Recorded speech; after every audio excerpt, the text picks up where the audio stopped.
I mean, I think that she made a lot of valid points. A lot of the same kind of conversations are happening. It's happening from every team, from every franchise, from every coach, from every player.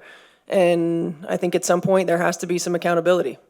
Anything new the film revealed to you yesterday about game 3 struggles that you see addressed today? Yeah, I mean, I think number one, obviously we got to make shots. We got to make our layups. We were inefficient in around the paint as well. In our free throws, we got to make shots. We've got to continue to make some adjustments in our coverages and be committed to executing our coverages. Every time we weren't doing that, they capitalized on it. In particular, in that game, it was Jackie. And so I think for us, just making sure that, again, we have more resistance, we have more commitment to executing coverage, and then we have to make adjustments once they make adjustments and tweaks to how our coverage is happening. So we just have to be at a different level.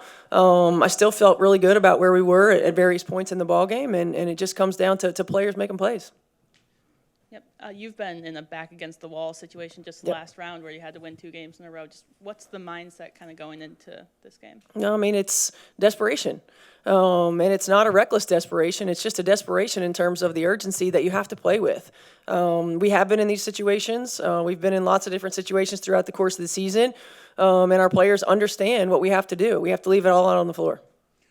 Lexi mentioned standard over feeling and said that's kind of been the mantra at the beginning of the season through. Mm-hmm. Could you just share what the inspiration behind that was, the thought process and importance of that is, over the course of the year? Yeah, I mean, it's just it's something that we have to do. I work a lot with Ben Newman, and he's a mental skills trainer and performance coach, and oftentimes, and Sydney Colson said this in our very first meeting that we had, and when we were talking about just what it takes to be a champion, and feelings are fleeting, and there's a lot of ups and downs throughout the course of a season. There's a lot of ups and downs in life, and for us, we have to compete to a standard, and we have to put that above everything else. We knew that we had a deep roster, and players were going to be in and out of rotation at times.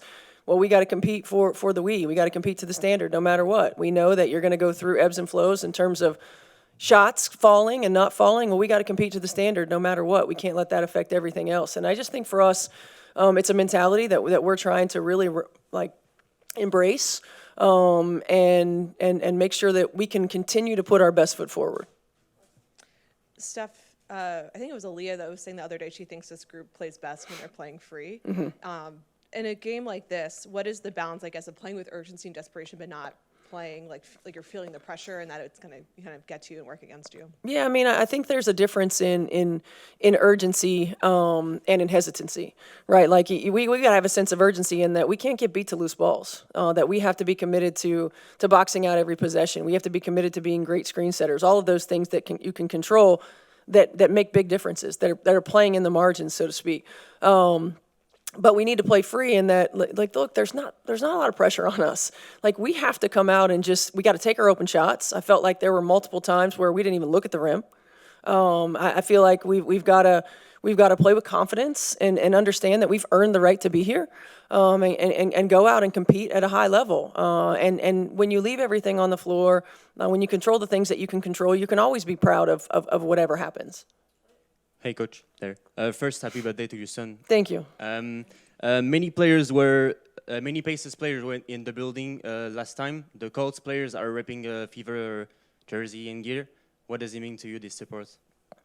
I mean, look, I grew up in this state, and for me, it's very much like a small community, and it's very much like a college vibe, college atmosphere, and continuing to see, Pacers players, Colts players, our organizations support one another. I mean, our players are in the building for their games as well, and getting the support from them and the community has been terrific. I mean, it's a sports town. We love each other. We pull for each other. We're proud of one another's successes. I feel like we lift one another up, and it's just it means a lot. It's a really special place, a really special city, and special organizations. You talked about having been in these backs against the wall moments already. How much does that help that this isn't necessarily a new feeling for you guys? I think it helps. Again, there's no substitute for experience, and having been in this situation hopefully will allow us to play more free. We have been sometimes playing our best basketball in these moments. And I think that it certainly does help us, and hopefully it'll give us an advantage here today.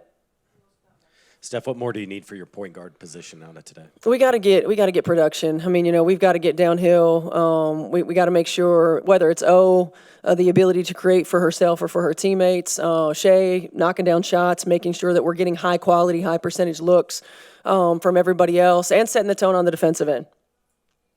Steph, back to the officiating. Don't want you to get fined Yeah. or anything, but a lot of people have called out more of like the structural things that could be changed or could evolve as the league grows. Is there anything that comes to mind that you'd like to see maybe addressed as as the league moves forward on that regard? Yeah, I mean, I think just as much as anything, when I alluded to it earlier in the year, it's like every part of our league has gotten better, and that part is lagged behind for whatever reason. Oftentimes it's infrastructure in terms of training.